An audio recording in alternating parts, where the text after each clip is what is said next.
Buenas noches, soy Federico Reyes Heroles, bienvenidos a Primer Círculo.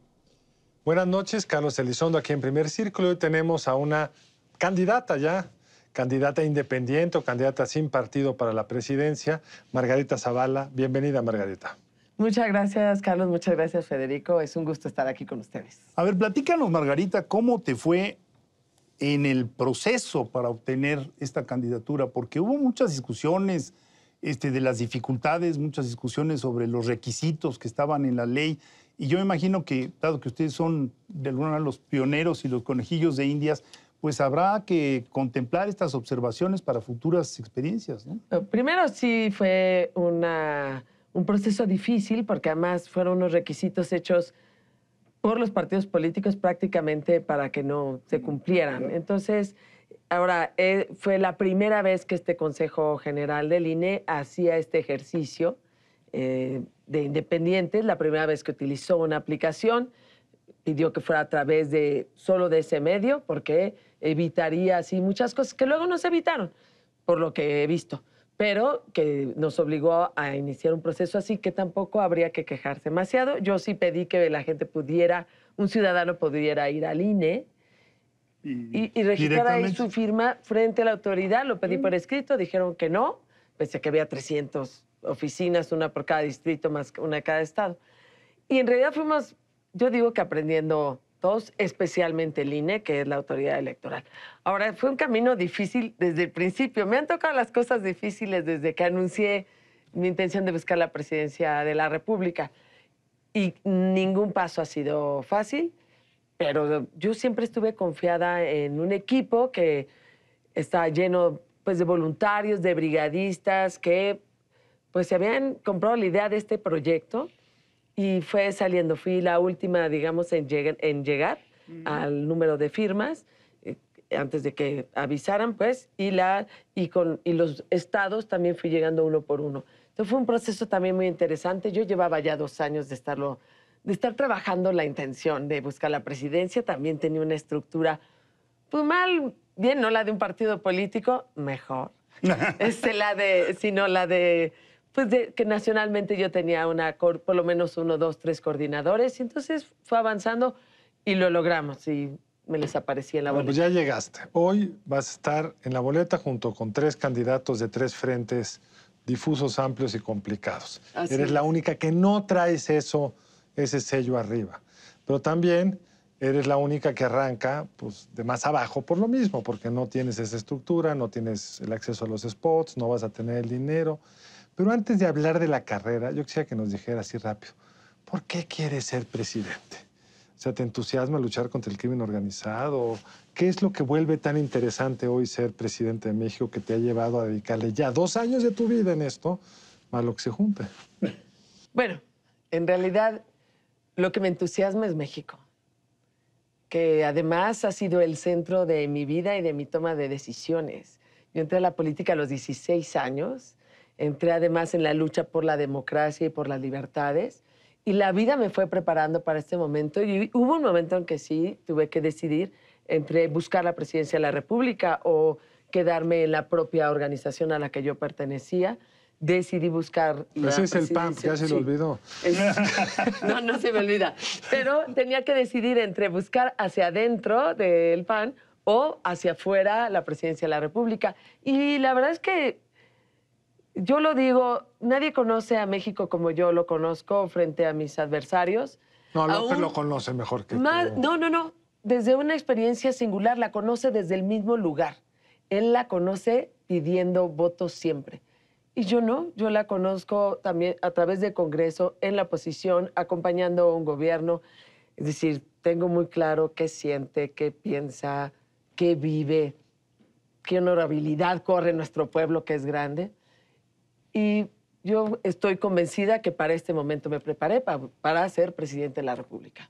Y algo que tú mencionaste ahorita, pero que rara vez mencionas, es que también el haber participado indirectamente en el gobierno de tu esposo, pues te da una perspectiva distinta. Es decir, ya estuviste en esos pasillos de la presidencia y te tocó ver muchísimas cosas, ¿no? Y es una experiencia singular. Claro. Es singular realmente porque sin estar metida en el desgaste de una autoridad, pues sí ves distinto al país y lo ves completo. Además me dediqué no a hacer vida partidista, sino hacia afuera con la gente en un papel poco protagónico, pero trabajando mucho. Sí, sí, sin duda. Cómo se hacen las cosas y lo hacemos muchas mujeres. Ahora, es un gobierno, el de tu esposo, el de Felipe Calderón, que ha sido criticado por algunos temas, en particular, ya lo hemos platicado tú y yo en otra ocasión, por el tema de seguridad. ¿Cómo te percibes en caso de ganar la presidencia? ¿Cómo percibes un futuro gobierno de Margarita Zavala en ese tema específico de la seguridad, que es el que acabó como nublando la presidencia de tu esposo? Fíjate, justamente ese tema, y lo digo por las razones que quieran, porque soy abogada, porque estuve en las comisiones de justicia y derechos humanos, tanto en la Cámara local como en el Congreso Federal, porque acompañé también a Felipe en ello. Soy la que más conozco de seguridad de los cuatro. Pero podrían decir ellos, fue un desastre ese sexenio, fue donde se arrancó la violencia, veníamos de un país con bajos niveles de homicidio, llegamos a ese horrendo pico del 11, algo mejoró en el 12, pero así como estrategia para presumir. Pues al contrario, yo lo que digo es que un gobierno que utiliza todos los instrumentos legales para enfrentar a la delincuencia está haciendo lo correcto. Y mira, si hubiéramos seguido el nivel de fortalecimiento de las instituciones, yo creo que no estaríamos ya ahorita discutiendo muchas cosas. ¿Puedes explicar un poco más eso? Digamos, Sí, eso es importante. por ejemplo, ¿qué es lo que yo estoy proponiendo? Y lo propongo a partir también de lo que viví. Y lo primero que haría es reestructurar la administración pública para sacar a la policía de la Secretaría de Gobernación. Y desgraciadamente eso le hizo mucho daño y debilitó enormemente a la Policía Federal. Entonces hay que fortalecer la Policía Federal en su propia Secretaría de Seguridad Ciudadana. Pongo ciudadana porque en el centro va el ciudadano. Y hay que fortalecerlo a través de capacitación, sí, de valores, de derechos humanos, pero también de adiestramiento, de técnicas, de inteligencia y de control de confianza, porque esa es la clave. Se discutió mucho. A ver, explícanos qué es el control de confianza, porque es un tema un poco técnico. Bueno, ¿qué es lo que tú tienes que hacer? Que la autoridad... Déjame nada más terminar. Perdón. Un sistema nacional de policía, que sería una tercera acción, sistema nacional de policía que permita una homologación de la certificación de un policía, tanto en Tapachula, Chiapas, como en Tijuana, Baja California. Es decir, sí tenemos que hacer un sistema mucho más homologado de capacitación y fortalecimiento de las policías y una carrera policial que no existe, que consiste en que si un buen comandante municipal pueda llegar a ser un comandante estatal y un comandante federal. No hay una carrera realmente de reconocimientos, más bien dependen de otras cosas y una prevención del delito. Ahora, ¿dónde está la clave para seguir con la pregunta? La clave está no en el mando único. Está claro que en algunos lugares hay mando único, el de los Zetas, el de Nueva Generación. La clave está en el control de confianza de los propios policías. Saber que contamos con ellos, que no están del otro lado. Que una mamá le puede decir a una hija, si tienes un problema, ve con la policía. Eso es a lo que tenemos que llegar. Que es algo que nos cuesta trabajo entenderlo, pero en muchos países del mundo así funciona. ¿Así? No es que la naturaleza sea este equilibrio extraño de policías en los que no puedes confiar, sino en muchos países el personaje mejor evaluado es el policía. En España, la institución mejor evaluada, o era, no sé, en este momento, la Guardia Civil.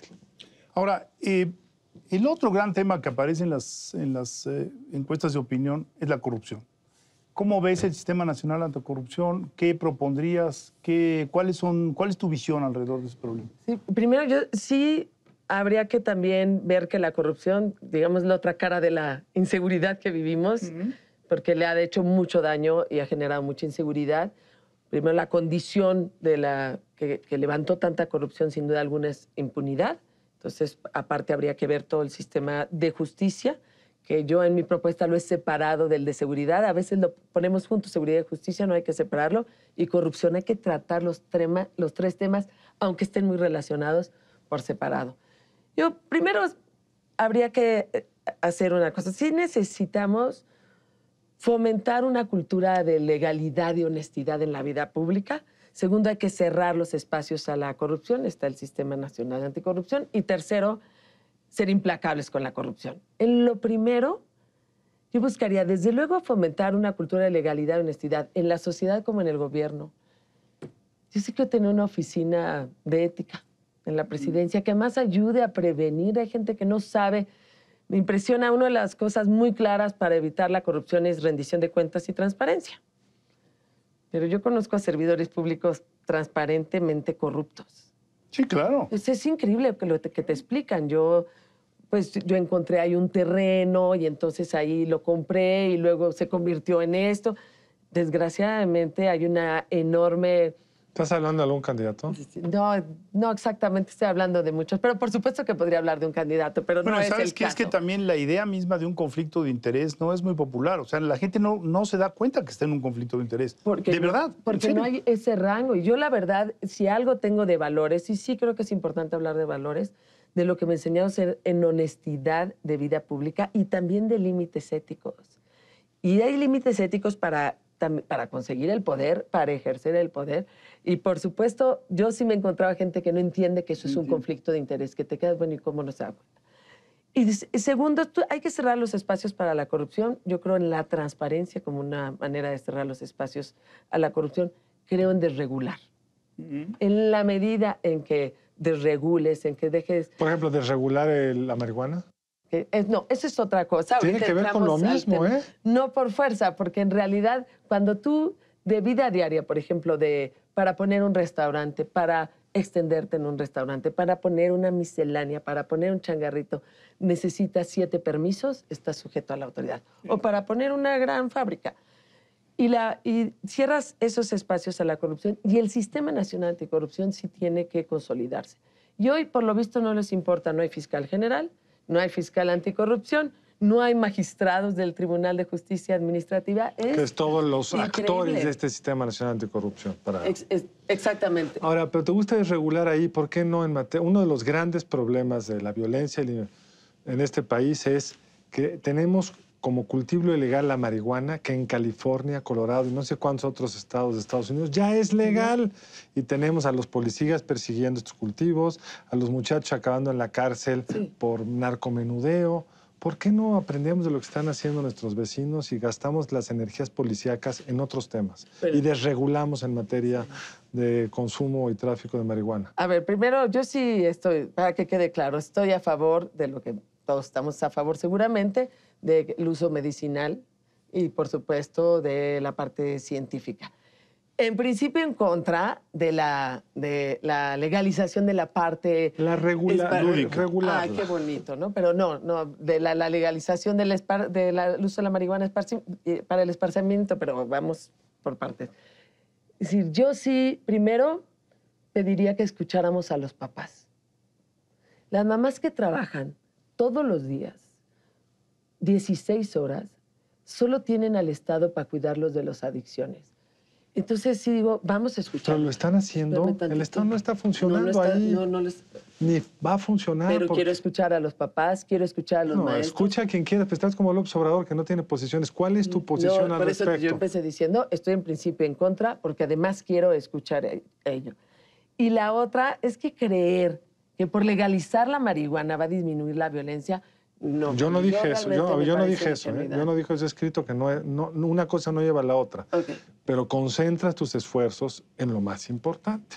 Bueno, lo más importante es la delincuencia, no exactamente allí. Ahora sí estoy dispuesta, obviamente, a escuchar, a que se dé la discusión y estoy pendiente a lo que pasa en Uruguay y lo que pasa en Estados Unidos y en la toma de decisión que tendría que ser regional, pero sí, en principio, en contra. Ahora, pasando a otro tema. Bueno, perdón, Fede. No, adelante. Porque me hiciste una mención, me gustaría como tener tu opinión de cada uno de ellos. En pocas palabras, tu opinión de Andrés Manuel López Obrador.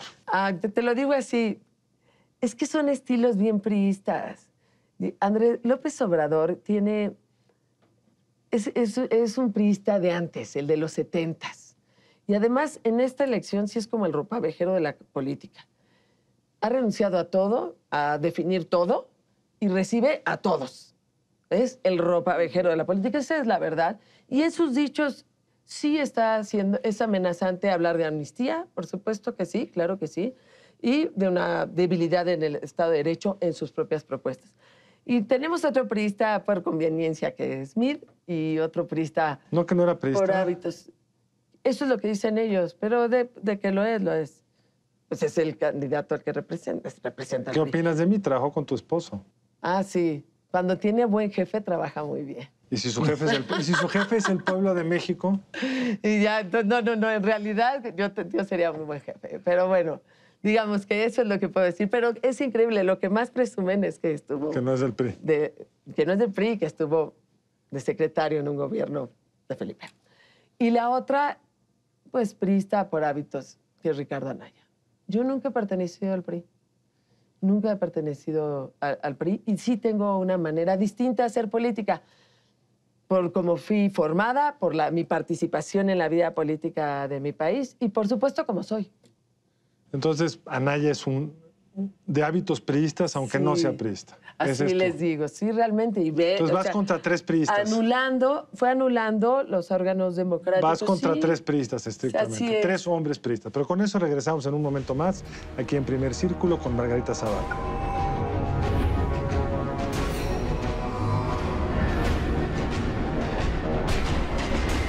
De regreso aquí en Primer Círculo con Margarita Zavala. Margarita, una de las cosas que yo creo que cruza tu candidatura es, por un lado, se te conoce, tuviste un papel de primera dama pues, muy bueno, el correcto en todos los sentidos, creo yo.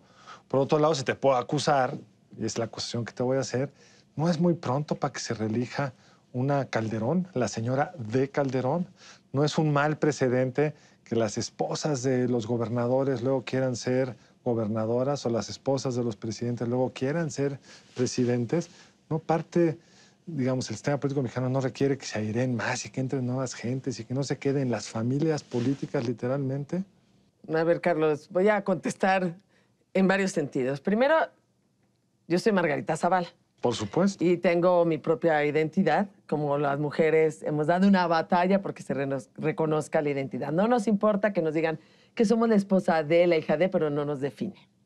Entonces, pero no te define, ahora, pero sí es un paso por tu vida muy importante. Es un paso por mi vida, al contrario. Esa es mi vida. Por eso. Y esa me da también mi experiencia singular, y también así fui, o sea, fui formada, y al contrario, ese me da un valor especial que ya estuve ahí.